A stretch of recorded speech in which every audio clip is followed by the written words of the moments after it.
I'm Jolene Wynn, and this is the Porn Addict's Wife podcast, episode number 108, Your Thoughts About Your Husband. Your life does not have to revolve around your husband's pornography addiction. You are not defined by his choices or by what he sees on a screen. You are not just the porn addict's wife. You are so much more. In this podcast, I'm going to teach you how to go from handling it to healed. Because I've been where you are, and you don't have to stay there. My name is Jolene Wynn. I'm a member of the LDS Faith, a certified life coach, and a wife of a former porn addict. And this is a podcast for the porn addict's wife. Hello, my ladies. How are y'all? I hope you guys had a great week. I am running around like crazy tomorrow. If you guys can't hear, my kids are stomping around upstairs. Okay, so if you hear them, it's totally fine. I am leaving tomorrow. We are going to Texas to be in The Chosen. Okay, if you guys aren't watching The Chosen, you guys need to go watch The Chosen because it is phenomenal. Okay, for those of you who don't know what The Chosen is, it is a TV show and it's about Christ and his disciples. And it is amazing. And last year we went to Texas right before the giant freeze that happened in Texas last January. We went and we were extras in this big scene where they filmed the Sermon on the Mount, and it was 23 degrees and sleeting, and it was freezing because here we all are in costumes that I made with my very limited sewing skills and sandals and like scarves looking very period, and it was 23 degrees and freezing, and it was so cold. And this year we get to go and be extras, and they're filming the feeding of the 5,000. And so we are leaving tomorrow. We're going to go to that. And instead of being 23 degrees, it's going to be 100. So instead of getting warnings of how we need to wear long underwear underneath all of our costumes, now they're saying that we need to bring fans and umbrellas and misters. And if you are sensitive to heat, to just not come.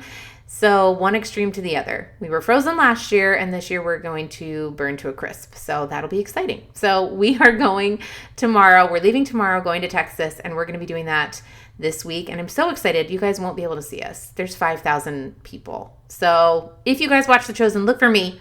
But I promise you, you won't be able to see us. Although that would be cool. But go watch The Chosen because it's so, so good. Anyway, ladies, today I wanted to talk to you guys about your thoughts about your husband. And this came up, I wanted to address this based on something that happened with my client this week. One of my clients, she came to the coaching call and she was talking about how last week she was watching a show with her husband and there was just something kind of inappropriate on the show that made her feel uncomfortable. And so she just kind of tensed and she didn't say anything. And a couple of minutes later, her husband paused the show and he said, should we turn this off? Is this making you uncomfortable? And she had so many thoughts about this and she was so mad about it. And she had this story in her brain about how he should have turned it off sooner and how it wasn't how he should want to not watch these things and how it should bother him more than it does and how terrible it is because all of this is because of his addiction and him watching pornography, and he's desensitized to all of these things. And as she talked, I just kind of listened for a little bit, and then I started coaching her on her thoughts. And what we came up with, what I helped her realize, what she uncovered, was that her brain was not willing to accept positive thoughts about her husband. In her mind, it wasn't enough that he turned it off for her. She wanted him to turn it off for him. And I looked at that with her and I offered that she should question that. And I asked her, why are you so stuck on this? Why isn't it enough that he turned it off for you? And what came up for her when we asked her that was this discomfort, because if he turned it off for her, then that actually made her think something very positive toward him and feel something very positive toward him, and that's very uncomfortable. She told me all of her thoughts, and as we questioned them, it just took the wind right out of her sails, and what came up was something positive. And it was very, very uncomfortable. So uncomfortable that her brain was so uncomfortable with feeling something positive about her husband that she rewrote that story in her brain to keep the story where she could feel something negative. Does this make sense, you guys?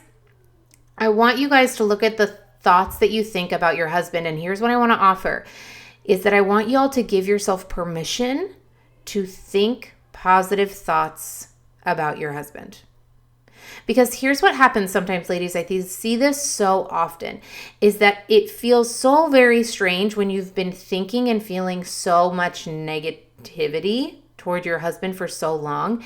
It feels very awkward to let go of some of that. Even though that's what we say we want, even though we say we want to feel more positive, we want to think more positively about him, that we don't like this negative interactions that we keep having, our brain is so used to that negative interaction. It's so used to those negative thoughts that it perpetuates those on purpose, even to the point of spinning the reality of what's happening in your life as something negative so that it can keep thinking something negative. Just like my client. Something that happened that was actually positive. He turned off the show and he did it just for her. And he said that he wanted to turn it off just so that she could feel more comfortable. And if you're listening to that, it all sounds amazing. And yet in her brain, it was negative. It wasn't enough because it should be different. It should be that he wants to turn it off for himself and that it's not enough that he turns it off for her and that he's desensitized to all of this. And her brain was taking it and making it mean something so negative simply because that's what it's used to doing. Sometimes, ladies, especially if you've been dealing with this for a long time in your marriage, this can be something that our brain just is on autopilot. It's on negative autopilot, and it only accepts negative thoughts and feelings about your husband. And I want to offer that you take a look at these. Okay, I want to offer that you have permission to think something positive about your husband. Now, here's what happens is when we do this, all of our objections are going to come up, right? There's going to be a lot of thoughts that come up about, well, if I think something positive, then that means I'm forgiving him and that means that what he did was fine or that I'm okay with everything that he did. I want you guys to notice that none of that is actually true. That's just what your brain is making it mean, and it doesn't mean that. All it means is that you want to think something positive about your husband and you have every right to do so. And here's the crucial part is that if you actually want your relationship with your husband to change, this is actually necessary. If you don't want to keep thinking negative thoughts about your husband, you have to actively give yourself permission to think positive ones and then practice it. Does that make sense? We perpetuate our negative emotions, our negative thoughts when we continue our story because of confirmation bias. Okay? When we constantly have this thought, this belief that our husband's a jerk and that he's desensitized to this and that nothing he does is ever good enough and that this is a mess and it's ruining our lives, if that's the thing that we believe, then that's the thing our brain will find. And it will see everything that he does as proof of that thing that we already believe. That's confirmation bias, okay? So if you want to change the relationship with your husband, if you want to think better thoughts, if you want to feel more positively to him, you have to be willing to take a look at the negative thoughts that you have and question them and give yourself permission to think positive thoughts. So ladies, just like with my client, when the wind goes out of your sails, what comes up is positive or at least neutral. Okay, it can be. And it feels very uncomfortable. So much so that we avoid it, just like my client, right? Something positive was about to come up and it was very, very uncomfortable for her. She wasn't even willing to let herself feel it because it was so uncomfortable. She was so not used to it, right? It was so out of the norm, out of the ordinary that she didn't even know what to do with it. Now, our pride really wants to hold on to our story. It really wants to hold on to these negative thoughts because it validates our position, right? Our pride wants to be the one that he did this to me and I'm the one that got hurt and I'm the one that is being affected by this because it feels really good to be the one who got hurt and it wasn't our fault, right? So our pride wants us to stay hurt. Our pride wants us to keep our story. But I want to offer that this is one of those times where you have to be in charge of your brain and you have to notice that your story is actually keeping you negative. Your story is perpetuating the negativity in your relationship, the negativity in your thoughts, the negativity in your emotions toward your spouse. Okay? So we say that we want to not feel this way anymore, and yet our brain often works against us by repeating those patterns of negativity, okay, with our unconscious thoughts and our desire to avoid discomfort. Okay, those things right there are going to sabotage you every single time.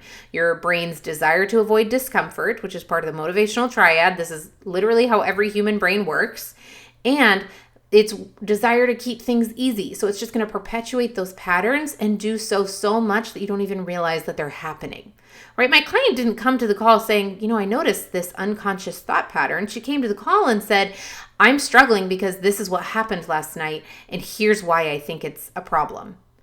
And it wasn't until we were able to look at it and question it that's when she discovered those unconscious patterns and her brain blocking her from thinking positive thoughts about her husband.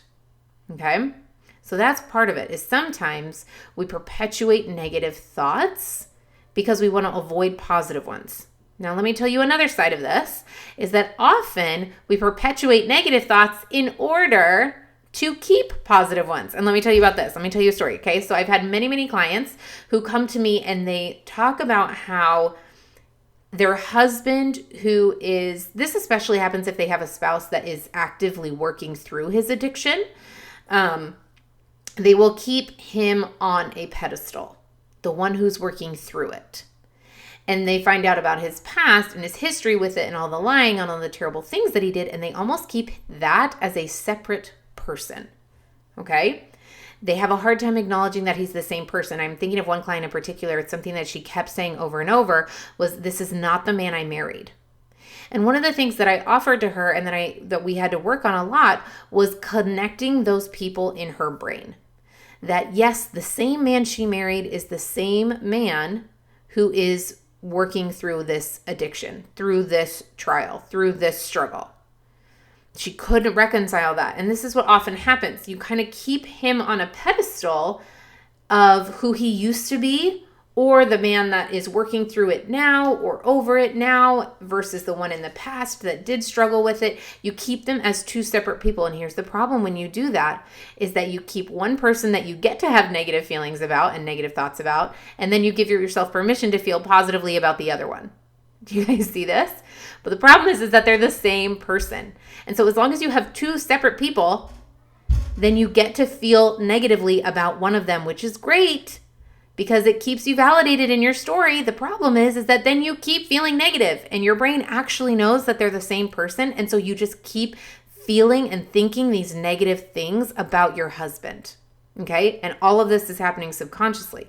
Okay. This is important because you have to accept that they're the same person so that you can process the hurt.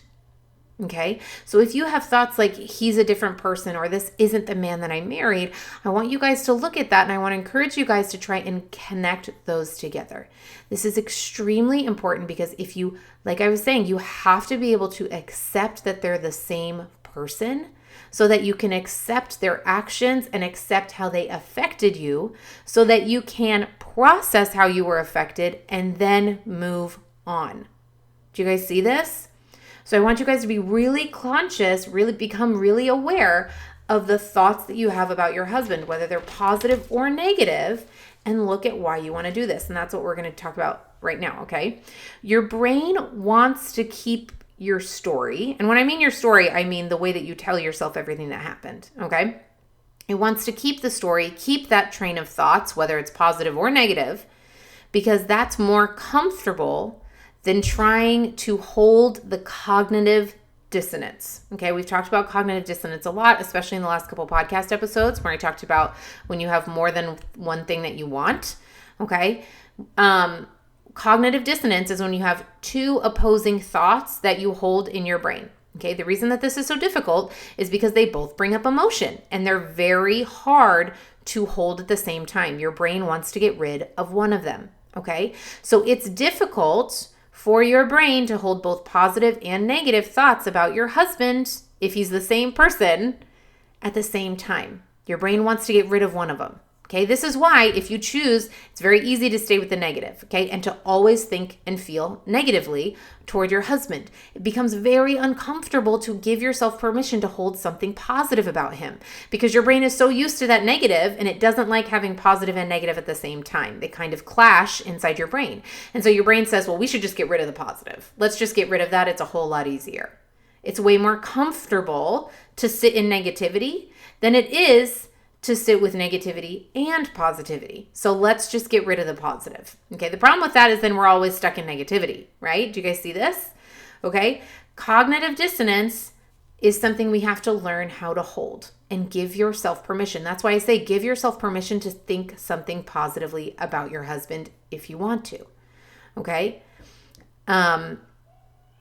Our brain wants to do either or. It wants to do either all negative or all positive, which is again why our brain will often say separate who our husband is versus what he's doing, make them two different people, right? Because it's very hard to hold both the positive and the negative about the same person. It wants to do either or. So here's what I want to offer you guys today. I want to encourage you all to become aware of the thoughts that you have about your husband. So here's what I want to offer. I want to encourage you all to do a thought download today. All this is you get out a piece of paper and you write down all the thoughts that you have about your husband. Okay, that's it. That's what a thought download is. And this is what I want you to offer. Like, what thoughts do you have about your husband? And then you write them down. Okay, because you can keep all the same thoughts if you want. But I want you to look at each one and choose it on purpose or choose to let it go. The difference between becoming aware of the real power, the real way that we move forward is when we become aware and in charge of our brain. The subconscious thoughts and patterns that keep going, you can choose those on purpose. You don't have to let all of them go. You don't have to become okay with him watching porn. You don't have to become okay with all of his actions. That is not what I'm saying. What I'm saying is I want you to look at all of the thoughts, become aware of them, and look at them and choose them on purpose. If you want to choose to believe that your husband's a jerk, go for it. But I want you to do it on purpose rather than let it be something subconscious that is running your life in the background. Do you guys see what I'm saying? Our brain is great. Our brain is designed to keep us alive and to function without us having to think about it a whole lot. The problem is that it will often function so well without us thinking about it that it will create patterns that we don't want. So this is us trying to change it. This is when you become in charge of your brain and you retrain your brain to think something different. And it starts with awareness. First, we have to become aware of the thoughts that you're having about your husband. And then I want you to look at them and decide, am I going to keep this? Or am I going to change it? Now, here's the thing. If you want to change them, you can, but I want you to do it on purpose, okay? And I want you to notice that it's going to be uncomfortable, and that's okay. It might even be uncomfortable to look at some of the thoughts and keep them. It's not comfortable a lot of the times to say, my husband watches porn. It's not really comfortable. But that might be a thought you want to keep. Why? Because it's true. Why? Because you have all of this objective evidence. Because you don't want to tell yourself he doesn't watch porn because that's a lie, right? So there are so many thoughts that might feel uncomfortable to keep, but I want to offer that you can keep them. I choose to think, I've told you guys this so many times, I choose to think that I'm not okay with my husband watching porn, even though I know that that means that if I keep that thought, that if he does watch porn, then I'm going to feel hurt. I'm okay with that because I don't want to be okay with my husband watching porn. That's not a thought I'm willing to get rid of. And that's okay. And sometimes that's uncomfortable. Yes. Has it caused me discomfort in the past? Absolutely. But that's okay. There are going to be some thoughts that you let go of and it's going to feel uncomfortable to let go of them because you've held on to them for so long and your brain's going to think, well, I can't let go of this thought because if I do, then that means that everything's fine and that he didn't hurt me and that I forgive him and that I'm a doormat and all of these things, and it doesn't mean any of that. That's all just resistance to feeling discomfort. So if there's a thought that you want to get rid of, I want to give you permission to let it go. And notice that it's going to feel super uncomfortable when you do, and you can just start by allowing yourself to feel uncomfortable. Okay? Now, again, I'm not saying that you ignore or talk yourself out of any negative thoughts. You can totally keep them. But I want you to do it on purpose And I want you to know why you want to keep those thoughts. So all those thoughts that you write down, you can look at them one by one, choose whether you're going to keep them or whether you're going to let them go. And I want you to know why. Why am I letting this go? Why am I choosing to keep this thought? And I want you to like your reasons. Okay, so often it's going to be super tempting to say, well, I want to keep this one because it makes me feel better.